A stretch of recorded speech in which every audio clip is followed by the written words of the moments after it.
අයිබෝවන් සුබ දවසක් ආදරණීය ඔබ සියලු දෙනාට දීර්ඝාෂ ලැබේවා කියා ප්‍රාර්ථනා කරනවා. ඉතින් අදත් මම ඔබට බොහොම ආදරෙන් ඔබගේ ජීවිතයට වැදගත් වෙන ඔබගේ ජීවිතය වෙනස් කරන්න අවශ්‍ය වෙන පණිවිඩ කිහිපයක් අරගෙන මේ වීඩියෝ එක අරගෙන එනවා ඔබගේ ජීවිතයට විශේෂ පණිවිඩ කිහිපයක් ලබා දෙන්න. ඒ වගේම තමයි ඔබට විශේෂයෙන් මතක් කරන්න ඕනේ මේ එළවෙන නිකිණි පොහොය දවසේ මේ අගෝස්තු මාසයේ එළවෙන පොහොය දවස 27 වෙනිදා පවත්වන්නට සූදානම් වන්නා වූ චන්ද්‍ර භාවනා වැඩසටහන සම්බන්ධව තමයි අද මම ඔබට සඳහන් කරන්නේ කෙටි වීඩියෝ එකක්. වීඩියෝ එක මගහැර ගන්න එපා. ඔබගේ ජීවිතේට මහත් වූ අස්විසිල්ලක් ආලෝකයක් වන්නා වූ පණිවිඩ කිහිපයක් අද වීඩියෝ එකේදී ඔබට සඳහන් කරනවා. ඉතින් වීඩියෝ එකත් එක්ක දිගටම රැඳී ඉන්න කියලා මුලින්ම ඔබට ආරාධනා කරනවා.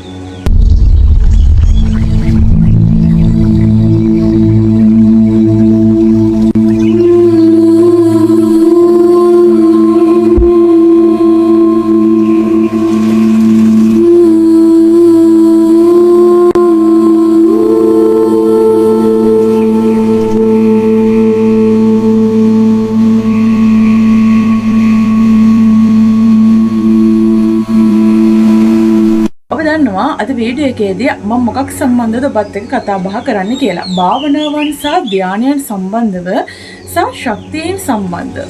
මගේ මුළු channel එක පුරාම මම කතා කරන්නේ මේ සම්බන්ධවයි. ඇයි අපි අපගේ ජීවිතය ආලෝකමත් කරගන්න අපගේ මනස අපගේ ශරීරය සුවපත් කරන්නට මේ භාවනාව මොකටද අපගේ ජීවිතේට වැදගත් වෙන්නේ?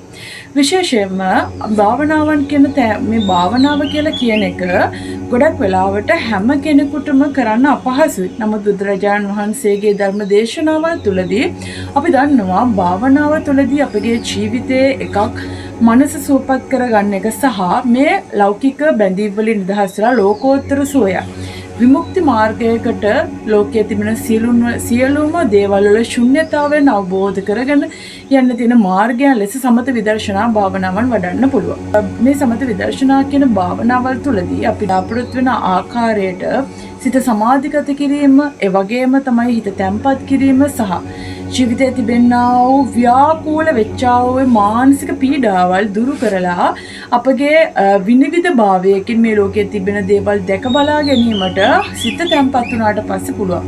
බුදුරජාණන් වහන්සේ දේශනා කරනවා අපගේ හිත කියලා කියන්නේ තනිවම වෙසන බොහෝ දුර යන ඒ වගේම තමයි හුදකලාව ඉන්න හරිනම් ගල් ගුහාවක වෙසෙන කෙනෙක් හා සමානයි. මොකද ඒක ක්ෂණික වෙනස් වෙනවා. අපිට අල්ලලා නවත්තන්න බෑ. බොහෝ දුර යනවා. ඉතින් බුදුරජාණන් වහන්සේ මේ විදිහට හිත ගැන පැහැදිලි කිරීම කරලා තියෙනවා. ඒ වගේම තමයි බුදුරජාණන් වහන්සේ සිතේ ස්වභාවය පංච නීවරණ ධර්ම වලට සඳහන් කරනවා. ඒ කියන්නේ සිතේ ස්වභාවය ආකාර පහකට බුදුරජාණන් වහන්සේ දේශනා කරනවා. ඉතින් මෙන්න මේ ආකාර පහ සතු සිතක් අපි හැම කෙනෙකුටම තියෙනවා. ඒ කියන්නේ මේ ආකාර පහම එක්කෙනෙකුට පිළිටන්නත් පුළුවන්. එහෙම නැතිනම් එකෙන් කොටසක් දෙකක් පිළිටන්න පුළුවන්. මනුස්සයාගේ ස්වභාවය කුසල අකුසල මත ඒ මනුස්සයට ලැබෙන මානසිකත්වය කියන දේවල් වෙනස් වෙන. ඉතින් මෙන්න මේ පංච නීවරණ ධර්ම වලින් තමයි මනුස්සයෙක් භාවනා කරන්න කලින් තමන් කවුද? තමන් මේ ජීවිතේ තමන්ට අභියෝගය තියෙන්නේ මොකද්ද? මොකද ලෝකේ තියෙන ලොකුම අභියෝගය තමගේ ජීවිතේ තියෙන්නේ තමන්. මොකද මේ ලෝකේ බුදුවරු හැම කෙනෙක්ම මාර පරාජය සිද්ධ කරා කියලා කරන්නේ මාර පාර්ශවක සිතුවිලි තමගේ මාර්ගෙන් ගලවා අයින් කරගන්න එක. මොකද මායя සිටින්නේ තමගේ මනස තුලමයි. ආශාව, තණ්හාව, රාගය, දේශය, මෝහය කියනා වූ සිතුවිලි පරිබාහිර ලෝකයේ තිබෙන දේවල් නෙවෙයි. ඒවා Taman සතුව පවතිනා වූ දේවල්. එතකොට මිනිස්සෙකුට දිනන්න අමාරුම දේ තමයි Tamanගේ සිතුවිලි වෙනස් කිරීම. ඒ වගේම Taman ප්‍රතිපත්ති කරකෝ ජීවත් වීම. ඒ වගේම තමයි Taman දකින්න දැක්ම වෙනස් කරන එක. ලෝකයේ සියල්ලන්ටම එක හා සමානව කරුණාව බෙදා දෙන එක. අසංකෝ කල්පලක්ෂ ගණනක් බුදුරු පාරමිතාවන් සම්පූර්ණ කරන්නේද මෙන්න මේ විදිහටම දානය, සීලය, සමාධි, ප්‍රඥා කියන මේ බල සම්පන්න මාර්ගයන් තමා සතුවම ප්‍රගුණ කර ගැනීමක් උදෙසා. එහෙනම් මෙන්න මේ විදිහට යන මාර්ගය තුළදී ඔබගේ ජීවිතයට එදිනදා ජීවිතයේ තිබෙනා වූ බොහෝ ගැටලු සමහර වෙලාවට තමගේ වෘත්තීය තුල, තමගේ රැකියාව තුල, එහෙම නැත්නම් තමගේ ව්‍යාපාරය තුල තමාට වෙනස් කරගත යුතු දේවල් තියෙනවා. ඒ වගේම තමයි ගොඩක් කරට මානසික සුවය කියන එක අපගේ ජීවිතේට බොහෝ සෙයින් වැදගත් වෙනවා. මොකද මානසික සුවතාවයෙන් යුතුව කටයුතු කරොත් අන් අයගේ ප්‍රියපදවන ආකාරයට තමගේ ජීවිතය අරන් යන්නටත් ඒ වගේම තමයි බොහෝ ගැටලු වලදී තමාට හරිම තීරණය ගන්න පුළුවන්. ඒ වගේම තමයි ඔබගේ ප්‍රියමනාප ස්වභාවය, ඔබගේ බාහිර ස්වභාවය, ඔබගේ අභ්‍යන්තර පිරිසුදුභාවය මේ ලෝකයේ තුල ඔබ ගනුදෙනු කරනකොට අන් අයට ඔබව ප්‍රිය උපදවන ලෙස කටයුතු කරන්නටත් ඒ වගේම තමයි අන් අයගේ ගෞරවය සාදරයට නොඅඩුව පාත්‍ර වෙන්නටත් ඔබට ඔබගේ බල සම්පන්න වූ ආකර්ෂණීය ඕරාව සහ යහපත් ගති ධර්ම වැදගත් වෙනවා. ඒ වගේම තමයි මේක ව්‍යාපාරයට එහෙම නැත්නම් තමාගේ රැකී ආරක්ෂාවලට අමතරව සමාජය කියන තැනටත් මෙහා ඔබගේ නිවස තුල ඔබට මම මේ සඳහන් කරන මොකද මම දන්නවා ඔබට ඔබගේ ජීවිතයේ අභියෝගයක් වන පළවෙනි තැන තමයි ඔබගේ බැඳීම. ඒ කියන්නේ ලෝකයේ මිනිස්සු ඔබට අභියෝගයක් වෙන වෙලාවකදී, ලෝකයේ මිනිස්සු ඔබට කරදරයක් වෙනකොට, ලෝකයේ මිනිස්සුන්ගෙන් ඔබට හිරිහැරයක් වෙනකොට ඇතැම් වෙලාවට ඔබට මේ දේවල් මග ඇරලා ඉන්න පුළුවන්. නමුත් ඔබට ඔබගේ ජීවිතය තුළම තමගේ නිවසියන්, තමගේ ආදරය, තමගේ බැඳීම් තුළ විවිධාකාර පීඩාවල්, තමන්ව විශ්වාස නොකිරීම, තමන්ට මාර්ගයට බාධාවල් පැමිණීම, හිත රිදවීම, මෙන්න මේ වගේ ගැටලුකාරී තත්ත්වයන් තිනකොට ඔබට අභියෝගයක් වෙන්නේ ඔබගේ ළඟම තියෙන බැඳීම් තමයි. එසේනම් මම ඔබට මේ සඳහන් කරන්න බලාපොරොත්තු වෙන්නේ අපි භාවනා කරනවා කියන තුලදී ජීවිතයේ මේ නිවන සියලු දේ අත්හැරලා මේ නිර්වාණය අවබෝධ කර ගැනීම විමුක්ති මාර්ගය උදෙසාම අපි භාවනා ධ්‍යානයෙන් වඩන්නේ. ඇතැම් මිනිසුන් විශේෂයෙන්ම යෝග විද්‍යාව තුළදී යෝග භාවනාවල් ඒ වගේම චක්‍ර කුණ්ඩලීනි භාවනාවල් වලදී කරන්නේ තමගේ ආත්මීය ශක්තිය බලවත් කර ගැනීම සහ ලෝකයේ තිබෙන සමන් බලාපොරොත්තු වෙන්නා වූ සුවයක් වේනම් තමන් බලාපොරොත්තු වෙන්නා වූ සැපක් වේනම් මේ සියලු දේවල් තමාට ලබා ගැනීමේ මාර්ගයක් තමයි මේ තුලදී ඉෂ්ට සිද්ධ කරගෙන. ඒ තුලදී යම්කිසි විදිහේ අපිට මේ ලෝකයේ තිබෙනා වූ ශුන්‍යභාවය සහ මේ ලෝකයේ තිබෙන නිසරුභාවය අවබෝධ වෙනවා. නමුත් මේක භාවනාවේ ගැඹුරට යන්න ඕනේ. ඒ ගැඹුරට යනකොට තමයි මේ දේවල් අවබෝධ වෙන්නේ. කොහොම වුණත් ඔබට මම සඳහන් කරන්නේ ජීවිතේ බොහෝ දේවල් ලබා ගන්නට. ඒ වගේම තමයි ජීවිතේ ඔබට වෙනස් කරන්න අවශ්‍ය වෙනවා නම් ඔබ දවසකට විනාඩි කිහිපයක් හෝ ඔබගේ ජීවිතය සමාධිගත කිරීම. කියන්නේ මේ ව්‍යාකූල වෙච්චා වූ ජීවිතය තැම්පත් කර ගැනීම බොහෝ සෙයින් වැදගත් වෙනවා. විශේෂයෙන්ම මෙන්න මේ වගේ බවුන් භාවනාවක් ධානයන් වඩනකොට ඒ සඳහා පරිබාහිර ආලෝකයන්, පරිබාහිර ශක්තියින් සහ පරිබාහිර වන්නා වූ යම් බල සම්පන්න හෝරාවන් දිනයන් අපගේ ජීවිතේ ලබා ගැනීම තුළදී ඉහළ බලාපොරොත්තු වෙනා වූ ප්‍රතිඵල ලබා ගැනීමේ හැකියාවක් පවතිනවා. විශේෂයෙන්ම මේ පොය දවස, ඒ කියන්නේ සම්මා සම්බුදුරජාණන් වහන්සේගේ බුද්ධ පුරාවටම අපි ගත්තට පස්සේ උන්වහන්සේගේ ප්‍රබල සම්දිස්ථාන සියල්ල ජීවිතේ සිද්ධ වෙලා තියෙන්නේ මේ පොය දවසක් මුල් කරගෙන. ඉපදීම, බුදු වීම, පිරිනිවන් පෑම කියන මේ තෙමගුල සහ විශේෂයෙන් පළමු ධර්ම දේශනාව, ඒ වගේම ඉන්න අනතුරු උන්වහන්සේගේ සෑම ජීවිතයේ බල සම්පන්න වෙනස් වෙන සම්දිස්ථාන ජීවිතයේ සිද්ධ වෙලා තියෙන මේ පොහොය මුල් කරගෙන. චන්ද්‍රයා කියලා කියන්නේ මේ පෘථිවි ධාතුවට මහා සෞම්‍ය ආලෝකයක් බෙදා දෙන්නා වූ ග්‍රහ වස්තුවක්. ඒ වගේම තමයි සූර්යයා කියලා කියන්නේ පියා ලෙස මේ විශ්වයට ජීවය ජනිත කරවන්නට මහා බල සම්පන්න ආලෝකයන් සහ ඒ ආලෝකයන් හරහා විහිදෙන්නා වූ බල සම්පන්න ශක්තියින් වලින් උපාදිනය කිරීමේ මූලික ශක්තියයි.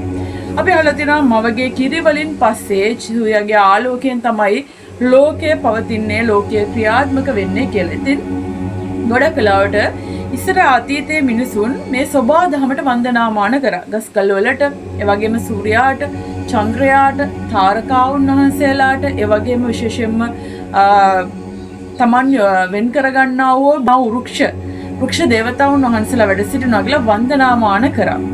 එතකොට මේ වන්දනාමාන කරනකොට ඔවුන්ගේ ඇදහිම් සහ විශ්වාසයන් මත යම් ප්‍රතිඵල මේ තුලදී ලබා ගන්නවා. ගොඩක් වෙලාවට සෝබා දහමට සහ මේ සූර්යයාට, චන්ද්‍රයාට වන්දනාමාන කිරීම තුළින් ඔවුන් මහා බල සම්පන්න ආධ්‍යාත්මික ගුණ වගාවක් තමගේ ජීවිතය තුළ තියාගත්තා. ඒ නිසා තමයි අතීතයේ අපගේ හිටපු මුතුන් මිත්තන්ගේ ආයුෂ වැඩි. ඒ වගේම ඔවුන්ගේ ජීවිත හරිම සරලයි. ඒ වගේම අදටද ඔවුන්ගේ සමහර ඇතැම් නිර්මාණ වලට අභියෝග කරන්න නවීන විද්‍යාවට බෑ. ඒ වගේම ඔවුන් හොයාගත්තා වූ විවිධාකාරී වූ මාර්ගයන් විශේෂයෙන් බලන්න අපගේ ඓතිහාසික සිද්ධාස්ථානවල තිබෙනා වූ නටබුන්.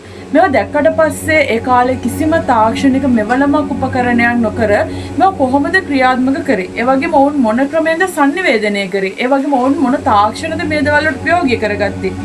ප්ලෑන් අඳින්න, ඒ වගේම තමයි අපිට ඩිසයින් කරන්න දැන් කාලේ විවිධ තාක්ෂණ ක්‍රමවේද තිබුණත් ඒ කාලේ එහෙම තිබුණේ නැහැ. එතකොට ඔවුන් මේ සියලු දේවල් තමාගේ මනස තුලයි රූපණය ගත කරගන්න. එසේනම් මේ මානසික හැකියාව මහ ප්‍රබලයි. ඉතින් ඒ නිසා තමයි අභියෝග කරන්න බැරි. විශේෂයෙන්ම මම දකින දේ මේක මගේ විශ්වාසය මේ ලෝක යුද්ධයෙන් පසු කාලින සීමාව තුළ මිනිස්සු මේ කාර්මික යුද්ධයත් එක්ක විශේෂයෙන්ම තාක්ෂණයේ පසුපසව ගිහිල්ලා තමාගේ ජීවිතයේ සියලු දේවල් සරලව කරගන්න බාර දීලා තියෙන නිසා තමයි ගොඩක් වෙලාවට හිතලා තීරණ ගන්න බැරි. විශේෂයෙන් මේක ඔබ ඒක එක සම්දිස්ථානයක් තමයි ගොඩක් වෙලාවට ඔබට දැන් මොනවා හරි දෙයක් දැනගන්න ඕනොත් ඔබට සර්ච් කරලා ඉන්ටර්නෙට් එකෙන් බලන්න පුළුවන්. හැබැයි ඉස්සර කාලේ කට්ටියන්ට ඔය පහසුකම තිබුණේ නැහැ අපේ මුතුන් මිත්තන්. ඉතින් ඕන් සමහර වෙලාවට භාවනාව තුළදී ඕන් යම්කිසි ධානය මට්ටම් ලැබමින් ඕන් මේ ලෝකයට මේ ඔබ දැන් දකින අන්තර්ජාලය තුළදී තිබෙනා වූ යම් දේවල් විශේෂයෙන්ම මුතුන් මිත්තන් අමතක කරන්නකො ලෞතර සම්මා සම්බුදුරජාන් වහන්සේ අද නවීන විද්‍යාවෙන් සොයාගන්න දේවල් වසර 2600කට කලින් තමන් වහන්සේගේ ඥාණයෙන් අවබෝධ කරගෙන මේ ලෝකයට පැවසුවා. ඉතින් මොනතරම් සයන්ස් ලොජික් මේ ලෝකෙට බිහි වුණත් බුදුදහමට අභියෝග කරන්න කිසිම ලොජික් එකකටවත් සයන්ස් එකකටවත් බෑ. ඒ මොකද ඒ සදාතනික ධර්ම ධාතුව හේතුඵල දහම අනුව මේ ලෝකයට මහා නිර්මල වූ සුවයක් සහ බල සම්පන්න වූ යථාර්ථයක් අවබෝධ කර දෙන නිසා. ඉතින් අන්න ඒ නිසා ඇදහිම් සහ විශ්වාසයන් මත තමයි මේ ලෝකයේ ආධ්‍යාත්මිකත්වය තුළ තිබෙනා වූ ගැඹුරු සම්දිස්ථාන හසු කරගන්න පුළුවන් වෙන්නේ. ගොඩක් දෙනා විශ්වාස කරන්නේ නැහැ මේ ලෝකයේ මේ গুপ্ত විද්‍යාව සහ මේ නොපෙනෙන ලෝකයන් වල තිබෙනා වූ බලපෑම් ඇත්තද බොරුද කියන එකට. ඒකට හේතු කීපයක් තියෙනවා. එකක් තමයි ලෝකයේ දැන් ගොඩක් කට්ටිය ලොජික් සහ විද්‍යාවෙන් සියලු දේ මනින්න තීරණය කළ දෙනවා. විද්‍යාවෙන් බොහෝ වෙලාවට තීරණය කරන්නේ පරීක්ෂණ කරලා පරීක්ෂණයේ තිබෙනා වූ නිගමන මත තීරණය ගැනීම. ඒ වගේම තමයි ලොජික් වල කරන්නේ තර්කය කරලා තර්කයේ අවසාන ඵලයත් එක්ක තීරණ ගැනීම. ඉතින් මෙන්න මේ නිසා ගොඩක් වෙලාවට මේක අපේ ලෝකයේ පැවැත්මට ගණිතයට සහ මේ ලෝකයේ තියෙන යම් ගැටලු නිරාකරණය කරන්න බිහි වුණාට පස්සේ හැම දෙයකම මේක ගැලපෙන්නේ නැහැ. විශේෂයෙන්ම ආධ්‍යාත්මිකත්වයට ඔබ දකින්න නැති දේ ඔබට කවදාවත් අල්ලලා නවත්තන්නටවත් අල්ලලා ඔබට ඒක බලන්නටවත් බැරි දෙයක් තමයි මේ ආධ්‍යාත්මිකත්වය කියලා කියන්නේ. ඒක බලන්න වෙන්නේ ඔය තුල තිබෙනා වූ මනස දියුණු කර ගැනීම සහ විශ්වාසයෙන් නැදීම අත තමයි. ඉතින් මෙන්න මේ විදිහට අයත අතීතයේ අපේ මුතුන් මිත්තන් සතු මහා බල සම්පන්න වූ ආධ්‍යාත්මික ගබඩාවක් තිබුණා. ඒ නිසාම තමයි තාමත් ඒ ජීව සුවඳ මේ මහා බල සම්පන්න සිව් හෙළය තුළ මොකද රාවණ රජතුමා ගැන ඒ වගේම හෙළයේ සිට විශිෂ්ට රජවරු සහ විශිෂ්ට නිර්මාණ කරපු අපේ මුතුන් මිත්තන් ගැන අපි දන්නවා. ඒ වගේම තමයි ඔවුන්ගේ විශිෂ්ට නිර්මාණයන් අදටද ජීවමානව අපි අපගේ ලෝකයේ ප්‍රෞಢ ඉතිහාසයක් විදිහට පෙන්වන්න හේතු සාධක සාක්ෂි කරගෙන තිබෙනවා. ඉතින් නමුත් මෑත කාලීනව තුළ විශිෂ්ට නිර්මාණ බිහිවීමේ දුර්වලතාවයක් පවතින්නේ මෙන්න මේ කියන බල සම්පන්න මාර්ගයන් අපගේ ජීවිතයේ විද්‍යාව සහ ලොජික් වලින් තීරණ ගැනීමට වෙන් කරන නිසා. ඉතින් ඒ නිසා සියලු දෙයට බොහෝ දෙනා දන්නේ නැති නිසා තමයි මේ විදිහට ඔබ දන්න එක කාරණාවක් දෙකක් අල්ලගෙන ඒ දේවල් වලට තර්ක ඉදිරිපත් කරන්න. කොහොමවත් මට ඔබට සඳහන් කරන්න ඕනේ ඔබ දන්නේ නැති විශාල රහස් ගබඩාවක් තමයි මේ විශ්වය කියලා කියන්නේ. මට හැමදාම මේක මගේ පුද්ගලික මතයක්. මගේ භාවනාවන් තුළදී සහ මම වඩන්නා වූ ශක්තියන් තුළදී මට හැමදාම එන මහදෙවියන් වහන්සේගේ පණිවිඩයක් තමයි මේ පොය දවස කියලා කියන්නේ විශ්වයේ මහා රහස් දොරක් විවර වෙන්නා වූ බල සම්පන්න දවසක්. ඒ දවසේ බොහෝ වෙලාවට මේ අන්ධකාරය තුලදී ආධ්‍යාත්මිකත්වය සහ බල සම්පන්න ශක්තියින් වල මේ ලෝක ධාතුව තුල ගමනක් සිද්ධ වෙනවා. ඒ වගේම තමයි ద్వාර විවර වීමත් සමග මිහිල් අවකාශවල පවතිනා වූ බල සම්පන්න වූ ශක්ති තරංග මහ පොළවට බල සම්පන්න දිනයක් වෙනවා. විශේෂයෙන් මේක මගේ ආධ්‍යාත්මිකත්වය තුලදී මා දරන්නා වූ මතයක් සහ අත්දැකීමක්. පොය දවස කියලා කියන්නේ විශේෂයෙන්ම අපි දන්නවා අපි සමත විදර්ශනා කියන භාවනාවල් මේ ලෞතර සම්මා සම්බුදුරජාණන් වහන්සේගේ බුද්ධ දර්ශනය තුළ තිබෙනා වූ භාවනාව ක්‍රම ටික හැරුණාම ගොඩක් වෙලාවට කතා බහ කරන යෝග. ඒ කියන්නේ ශක්ති. බුදුරජාණන් වහන්සේ ශක්තිය ගැන කතා කරන්නේ නැහැ. මොකද ඒකට හේතුව තමයි මේ ලෝකයේ මොන ශක්තිය වැඩුවත් ඒක අවසන් වෙනවා. බුදුරජාණන් වහන්සේ ලෝකයේ මේ සසර ගමන පුරාවටම තමන් වහන්සේගේ සංසාර අභ්‍යාසයන් සම්පූර්ණ කරමින් විවිධ ආත්මයන් ගත කරමින් අවසාන වූ ආත්ම භාවයේ බුදුරජාණන් වහන්සේ බල සම්පන්න දිව්‍ය තලයක දිව්‍ය රාජාන් වහන්සේ නමක් ලෙස වැඩ සිටිනවා. එතකොට අපි ජීවිතේ විමුක්තිය කියලා අපි ජීවිතේ සුගතිය කියලා දකින්නේ අපේ මුතු මිත්‍රයන් අපි දිව්‍ය ලෝකේ යන්න තමයි අපි දකින්නේ සුගතිය කියලා. හැබැයි දෙවි දේවතාවුන් වහන්සේලා මේ මනුස්ස ලෝකය තමයි දකින්නේ සුගතිගාමී ලෝකය කියලා. මොකද මේ ලෝකය තමයි මේ මනුස්සත් භාවය තමයි සිත වැඩි දියුණු කරන්න. ඒ වගේම ධානයන් ලබන්න සිත ප්‍රගුණ කරන්න තියෙන එකම සම්දිස්ථානය.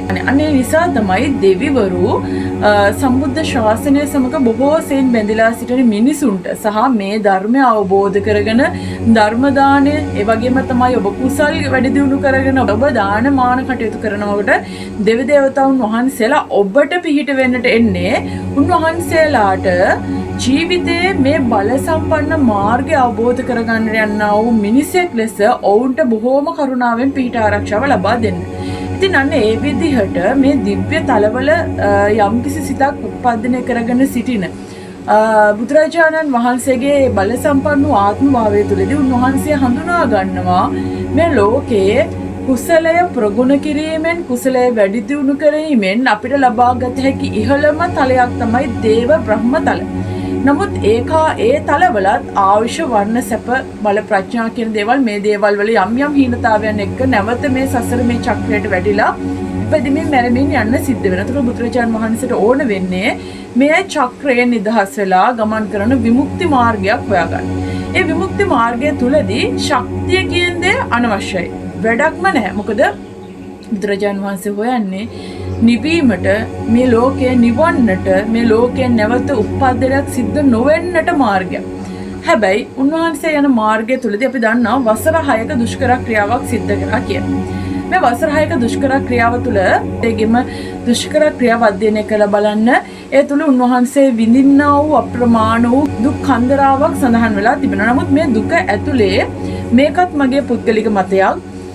මේ දුක ඇතුලේ බුදුරජාණන් වහන්සේ සොහොනක අමු සොහොනක බවුන් වඩලා තිබෙනවා. ඒ වගේම මිනි ඇටකටු තමාගේ ශරීරයේ දාගෙන බවුන් වඩලා තියෙනවා. ඒ වගේම තමයි සත්වයින්ගේ මල මූත්‍ර ආහාරයට අරගෙන බවුන් වඩලා තියෙනවා. තමාගේම මල මූත්‍ර ආහාරයට අරගෙන බවුන් වඩලා තියෙනවා. ඒ වගේම උක්කුටුවේ ඉඳමින් වතුරේ ගිලිලා භාවනා කරමින් විවිධාකාරෝ තමගේ ජීවිතේ මෙන්න මේකයි කියලා හිතුණාට පස්සේ ඒ මාර්ගයන් අවබෝධ කර ගැනීම වෙන උන්වහන්සේ ක්‍රියා කරලා තියෙනවා.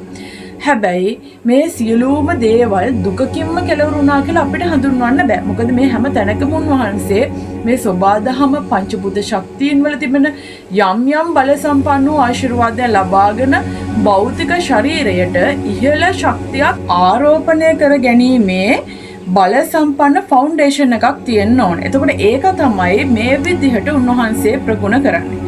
කාලයක් තිස්සේ මේ විදිහට වසර 6ක් පුරාවටම මේ කරන්නා වූ කාල සීමාව තුළදී උන්වහන්සේ ලබා ගන්නා වූ අපරිමිත මහා බල සම්පන්න ශක්තිය එදා දසමරුන් පරාජය කරන්නට දා බෝධින් වහන්සේ ළඟ උන්වහන්සේ කරන්නා වූ බල සම්පන්න වූ විප්ලවයේ ආනුභව සම්පන්න හේතු සම්දිස්ථාන වෙනවා. ඉතින් ඒ නිසා විශේෂයෙන් මම ඔබට සඳහන් කරන්නම් මේ අපි අහලා දෙන අගෝර භාවනාවල් කියලා. කියන්නේ මේ නොපෙනෙන ලෝකවල විශේෂයෙන්ම ඔය සොහොන් පිටිවල ඒ වගේම මිනි ඇටකටු සොහොන් පිටිවල තිබෙනා වූ අමනුෂ්‍යයන් සහ මේ අගෝර කියන කොට්ටාසේ මුල් කරගත්තා වූ භාවනා කටයුතු අපි අහලා තියෙනවා. එතකොට බුදුරජාණන් වහන්සේ තමාගේ මේ දුෂ්කර ක්‍රියාව කාල සීමාව තුළදී මෙන්න මේ විදිහේ තැන්වල පවා මේ අගෝර භාවනාවල් ග්‍රාමික වචන එක අගෝර කියන එක සඳහන් නොවුනාට උන්වහන්සේ මේ ලෝකයේ ධාතුව තුල තියෙන මේ බල සම්පන්න වූ ශක්තිය සහ මේ තිබෙනා වූ ධානයන් සම්පූර්ණ කරපු කෙනෙක්. මේ සූර්ය වන්දනාවන් චන්ද්‍ර වන්දනාවන් විශේෂයෙන්ම තමා සබා දහමට ගෞරව කරන්නේ. අනේ නිසා තමයි බුදුරජාණන් වහන්සේ බුද්ධ කියන මේ රාජ්‍ය අවබෝධයෙන් පසු දෙවන සතියේ බෝධීන් වහන්සේට ඇසිපිය නොහෙලා ස්තුතිවන්ත වීමක් ලෙස සතියක් මුළුල්ලේම ඒ තමාගේ හදවත තුළ තිබෙනා වූ අපරිමිත මහා බල සම්පන්න ගුණය ඒ විදිහට බෙදා දෙන්න. ඒ නිසා වෙනම බෝධීන් වහන්සේ පාරිභෝගික ධාතුවක් ලෙස බලගැන්වෙනවා. කොහොම වුණත් මට ඔබට සඳහන් කරන්න ඕනේ මෙන්න මේ විදිහට මේ ශාකවල මේ ගස්කල් වලට සහ සූර්යයාට චන්ද්‍රයාට වැඳීම තුලදී බුදුරජාණන් වහන්සේ කිසි දවසක මේ දේවල් ප්‍රතික්ෂේප කරන්නේ නැහැ. බුදුරජාණන් වහන්සේ දේශනා කරන්නේ මෙන්න මේවා වන්දනාමාන කරලා අපිට ශක්ති වඩන්න පුළුවන්, අපිට විමුක්ති මාර්ගයක් අවබෝධ කරගන්න බෑ. ඒ කියන්නේ මේ ලෝක පැවැත්ම තුලදී ඔබට යම්කිසි ශක්තියෙන් ලබා ගන්නට මේ දේවල් කරන්න පුළුවන්. එහෙනම් මගේ ක්‍රමවේදය ඔබ ඉහළ වූ ශක්තියක් ඔබගේ ආත්මයට ළඟා කරගන්න නම් ඔබ හොඳ ෆවුන්ඩේෂන් එකක් තියෙන මිනිස්සෙක් වෙන්න ඕනේ. මොකද ඔබ ඉල්ලන්නේ ජීවිතයේ අතිසාර්ථක, ඔබ ඉල්ලනවා ජීවිතේ කෝටි ගාණක් මට ලැබෙන්න, ඔබ ඉල්ලනවා ජීවිතේ මට මේ අනිත් හැම කෙනෙක්ම මගේ වචනට අවනත කරගන්න, වශී කරගන්න මට ලැබෙන්න, මට මගේ ජීවිතේ, මගේ ගෘහ ජීවිතය තුළදී මට අනිත් අය හැමෝම මගේ පැත්තට අවනත කරගෙන ජීවත් වෙන්න පුළුවන්. මගේ ආදරය කරන කෙනා මගේ ළඟට අවනත කරගෙන බොහෝ ආදරෙන් මට වැඩ කටයුතු කරන්න ඕනේ. ඒ වගේ තමයි මගේ විශේෂයෙන්ම වරම් තියෙන කට්ටිය මගේ ශක්තියෙන් බල පරාක්‍රමයෙන් එන මිනිස්සුන්ව වෙනස් කරන්න මෙන්න මාර්ගයකට අරන් යන්න මට ඕන. ඔබ ඉල්ලන හැම දෙයක්ම ඉල්ලන්නේ සාමාන්‍ය මේ ස්වභාවයෙන් තියෙන දේවල් වලට වඩා ඉහළ දෙයක්. එහෙනම් ඔබේ සියලු දේවල් ඔබගේ ආත්මයට ළඟා කර ගැනීමේ සුදුසෙක් විය යුතුයි. විශේෂයෙන්ම ඔබ දැනගන්න ඕනේ මේ ලෝකයේ කන්න නැති මිනිසුන්ට ඒ දැනෙන වේදනාව, ඔබ දැනගන්න ඕනේ දුක් ප්‍රශ්න ජීවිතේට ඔබ කොහොමද මේ දේවල් වලට මුහුණ දෙන්නේ. ඒ වගේම ශක්ති සහ ආකර්ෂණය ලැබෙනකොට අන් අය ඔබට ආකර්ෂණය වෙනවා. ඒ තුළ මිනිසුන් ඔබ පාවිච්චි නොකර යහපත් මාර්ගයට කොහොමද ඔබ යොමු කරන්නේ? මෙන්න මේ කියන හැමදේම විශ්ව පරීක්ෂණය මේ දේවල් වලින් සම්පූර්ණම ඔබට ලෝකයේ තුල නොවෙනස් වෙන්නා වූ ප්‍රබල ශක්තියින් ලැබෙන්න පටන් ගන්නවා. ඒ විශ්වයේ න්‍යායයක්. එහෙනම් මම ඔබට මෙන්න මේ කියන කාරණාවල් මුලින්දලා සඳහන් කරේ. ඔබගේ මාර්ගයට අවශ්‍ය වන්නා වූ අස්වැසිල්ලක් ලෙස ඔබ තෝරගන්නට යන්නා වූ මේ ධානයන් සහ භාවනාවන් ප්‍රගුණ කිරීමෙන් ඔබගේ ජීවිතයට ලැබෙන මහඟු ප්‍රතිඵල මොනවද කියා හඳුන්වා දෙන්නේ. ඒ වගේම තමයි මම ඔබට සඳහන් කරා ඉහළ වූ ආධ්‍යාත්මික ශක්තියක් අවබෝධ කරගන්න දැනුමක් තියෙන්න ඕනේ. ප්‍රඥාවක් තියෙනවා. මොකද මේ ලෝකයේ තියෙන සියුම් දේ පවා ඒක ඇතුලේ මොනවද තියෙන්නේ කියලා අපිට හඳුනා ගන්න දැනුමක් බුද්ධියක් තියෙන්න ඕනේ. එහෙම නැත්නම් අපි මේ කියන දේවල් අවබෝධ කරගැනීමේ හැකියාවක් නැතුනහම ඒක සමහරු දානවා ලොජික් වලට, සමහරු දානවා විද්‍යාවට දාලා හිතා ගන්න බැරි වූ අනවශ්‍ය තර්ක ගොඩනගනවා. ඉතින් ඒ එහෙම සිද්ධ වෙන්නේ ඔබට සියුම්ම මේ ලෝකයේ දේවල් ග්‍රහණය කරගැනීමේ හැකියාවක් නැති නිසා, අතට අල්ලලා බලන්නයි, S2කට බලන්නයි ඔබ හුරු වෙලා තියෙන නිසා. ඉතින් ඒ නිසා තමයි ඒක එහෙම වෙන්නේ. හරි, විශේෂයෙන්ම මහදෙවියන් වහන්සේ, ශිව දෙවියන් වහන්සේ අපි කියනවා ආදී යෝගී ශිව දෙවියන් වහන්සේ. උන්වහන්සේ තමයි දේව කියන දෙවි දේවතාවුන් වහන්සේලා ඇතුළු අතරතුරු උන්වහන්සේ ඉන්නේ විශ්වයේ පවතින වූ ප්‍රබලම අවකාශීය ශක්තිය සමග. දෙවියන්ගේ දෙවියන් වෙන නිසා තමයි දේවාති දේව කියලා කියන්නේ. විශේෂයෙන්ම උන්වහන්සේගේ හිසෙහි අඩචන්ද්‍රයා සිටිනවා. අඩචන්ද්‍රයාගෙන් සඳහන් වෙන්නේ කාලය සහ විශ්වයේ පවතිනා වූ මේ ගමන සංකේතවත් කරනවා. ඉතින් එතකොට ඒ උන්වහන්සේ බවුන් වඩන්නා වූ මහා බල සම්පන්න ඍෂිවරේ, උන්වහන්සේ ධානයෙන් මේ ලෝකයේ දකින්න කෙනෙක්. ඒ නිසා තමයි උන්වහන්සේට තෙවැනි ඇසක් තියෙන්නේ. එහෙනම් මිනිසෙගේ මාංශ ඇසින් දකින්නා වූ දෙයට වඩා මනසින් දකින්න දේ බොහෝ ගැඹුරුයි. ඒක ඔබගේ සාමාන්‍ය ලෞකික ජීවිතයේද දෙයක් නිවැරදිව වටහා ගන්න. ඒ වගේම මානසික සුවතාවයකින් අන් අය සමග වැඩ කටයුතු කරන්න. මම අර මුලින් කියපු හැම ජීවිතයේ ලැබීමක්ම ලබා ගන්න. ඒ වගේම විශේෂයෙන්ම මේ tempat වූ මනසට ආකර්ෂණ ශක්තියෙන් ගලා යනවා වගේ ඔබට ධනය බලය ආකර්ෂණය කර ගැනීමේ හැකියාවක් පවතිනවා.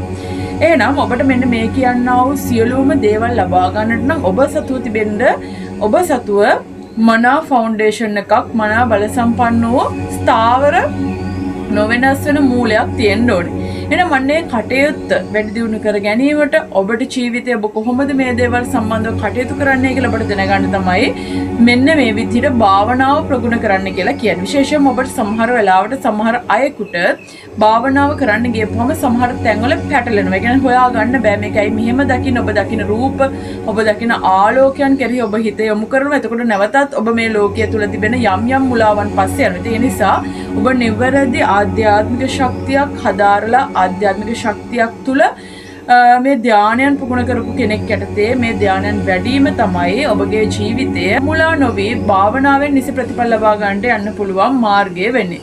කොහොම වුණත් මම ඔබට සඳහන් කරනවා නිකිණි පොහොය දවසේ විශේෂයෙන් මේ පොහොය දවස තුළ තිබෙනා වූ බල සම්පන්න ගුණය තමයි සූර්යාගෙන් පරාවර්තනය වෙන්නා වූ ආලෝකයේ චන්ද්‍රයා හරහා මහා පොළවට ලැබෙන ප්‍රබලම දිනයක් තමයි මේ පොහොය දවස කියලා කියන්නේ.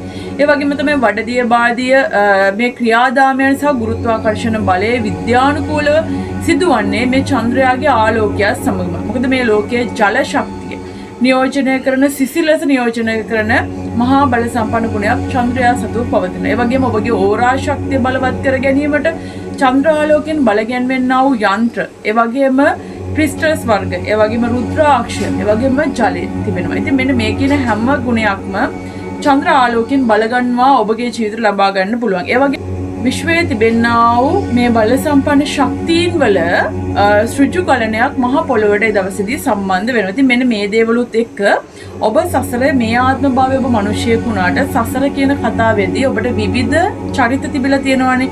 අනේ චරිත ගත්තට පස්සේ ඇතැම් ආත්මවල ඔබ ප්‍රබල චරිත නියෝජනය කරපු කෙනෙක් වෙන්න පුළුවන්. ඇතැම් කාලවලදී ඔබ මේ ප්‍රබල චරිතවල කරන්නා වූ යම් දේවල් නිසා හේතුඵල දහම අනුව ඔබට සතර අපාය දුක් විඳින්න තිරිසන් ලෝකවල දුක් විඳින්න වෙන උණු පුද්ගලයෙක් වෙන්න පුළුවන්. කොහොම වුණත් මේ සසර කියලා කියන්නේ හරිම භයානක ගැඹුරු කතාවක්. එහෙනම් අන්නේ කතාව තුළදී ඔබ හොබවපු යම් බල සම්පන්න ආත්මයන් වල ශක්තියෙන් මේ විශ්ව අවකාශගත වෙලා පවතිනවා. අනේ සියලුම ශක්තියෙන් ඔබට එදිනට අවදි කරගන්න හැකියාව පවතිනවා. ඒ තුලින් ඔබගේ ජීවිතය වෙනස් වෙනවා, ඒකාන්ත වශයෙන්ම සිද්ධ වෙනවා. නම් ඔබට අද මම මේ වීඩියෝ එක පුරාම සඳහන් කරේ මේ විශ්වයේ තිබෙන ප්‍රබල ශක්තියින් සහ භාවනාව තුළදී ඔබට ලබාගත හැකි දේවල්. මෙන්න මේ භාවනාව තුළදී භාවනාව කියන එක තුළ තිබෙන මෙම බල සම්පන්න ගුණයන් සම්බන්ධව අපිට මේ විදිහට කෙටි වීඩියෝ එකකදී ගේන්න බෑ. ඒ නිසා මම ඉදිරියේදී මම බලාපොරොත්තු වෙනවා මේ සඳහා වැඩසටහනක් සංවිධානය කරන්න. එහෙනම් 27 වෙනිදා පවත්වනා වූ මෙම චන්ද්‍ර භාවනා වැඩසටහන ගලේවල ප්‍රදේශයේ තමයි තියෙන්නේ. ඒ සඳහා සාමාන්‍යයෙන් ගොඩාක් දෙනා සම්බන්ධ කරගෙන මේ භාවනා වැඩසටහනක් කරන්න බෑ. එනිසා ඔබ සම්බන්ධ වෙන්න කැමති නම් මම මේ වීඩියෝ එක අප්ලෝඩ් කරනකොටත් තියෙන කෙටි දවස් කිහිපයක්. ඉතින් ඔබට හැකි ඉක්මනටම ඔබ මේ භාවනා වැඩසටහනට සම්බන්ධ වෙන්න කැමති නම් WhatsApp හරහා ඔබ පරීක්ෂා කරගෙන කණ්ඩායමට ඇතුල් වෙන්න. ඒ වගේම තමයි එදිනට ලබා ගන්නා වූ ආශිර්වාද ඔබගේ ජීවිතයේ මහා ආශිර්වාදයක් වෙනවා. ඔබට බලගන්වීමට අවශ්‍ය තිබෙනා වූ යම්කිසි පළදනාවල්, ක්‍රිස්ටල් සහ රුද්‍රාක්ෂ, එහෙම නැතිනම් ඔබගේ යම්කිසි දුවා දරුවෙක් අසනීපයෙන් ප්‍රශ්නකින් ගැටලුවකින් ඉන්නවා නම් ඔවුන්ට ලබා දෙන්න පුළුවන් පිරිසිදු පැන් එකක් මට සකසා දෙන්න පුළුවන්. ඔබ ඒකට උල්පතකින් ලබා ගන්නා වූ ජලය වීදුරු බෝතලයකට දාලා අරගෙන එන්න ඕනේ. ඒ භාග්‍ය ලැබෙන්නේ මේ භාවනා වැඩසටහනට සම්බන්ධ වෙන්නා වූ කණ්ඩායමට පමණයි. මොකද මට සමස්ත පොදු ඔක්කොට මේ දේ කරලා දෙන්න බෑ. භාවනාව තුළදී තමයි මමත් එළි වෙනකම් කරන්න. මොකද මීට කලිනුත් මම භාවනා වැඩසටහනක් සංවිධානය කරා. ඒ තුළදීත් අපි පැය 12ක් තමගේ ජීවිතේ විවිධාකාර වූ භාවනාවල් ඉෂ්ට සිද්ධ කරමින් විශ්ව ශක්තිය ලබා ගත්තා. ඉතින් ඒ තුළදී තමගේ ජීවිතය වෙනස් කරගත්ත බොහෝ දෙනා සිටිනවා. මේ වැඩසටහනද ඔවුන් බොහොම ගෞරවයෙන් සම්බන්ධ වෙන බලාගෙන ඉන්නවා. ඉතින් ඒ නිසා මේක ජීවිතේ ඔබ කාර්යබහුල වෙන්නා වූ ජීවිතේ එක දවසක් ඔබ තියාගන්න, ඔබගේ මනස ශරීරය සුවපත් කරමින් ඔබගේ ආයුෂ වැඩි කරගන්න, ඔබගේ ශරීරය පැහැපත් කරගන්න, ඔබගේ මනස තැම්පත් කරන්න. ඔබ දන්නවාද උකුස්සා? ඔහු සාමාන්‍යයෙන් උකුස්සේගේ ආයුෂ කාලය වසර 75ක් වගේ සාමාන්‍යයෙන් වෙනවා. එතකොට ඔහුට අවුරුදු 40ක් 45ක් විතර කාල සීමාවක් වෙනකොට ඔහුගේ හොට දඩයම් කර ගැනීමට නොහැකි ලෙස හැඩ ගැහෙනවා. මොකද ඔහු වසර ගාණක් පුරාවටම දඩයම් කර ගැනීම සහ ඔහුගේ මේ ක්‍රියාවන් එක්ක හොට වකුටු වෙලා ඒක දඩයම් කර ගැනීමට නොහැකි මට්ටමට සැකසෙන වගේම තමයි පියාපත් අතරතුර ඔහුගේ පියාපත් වර්ධනය වෙලා ඔහුගේ ශරීරය වෙනස් වෙලා ඔහුට මේ අවසර 45ක් පමණ වෙනකොට ඔහුට ජීවිතයේ අත්හැරීමට සිද්ධ වෙන කාලයක් එනවා.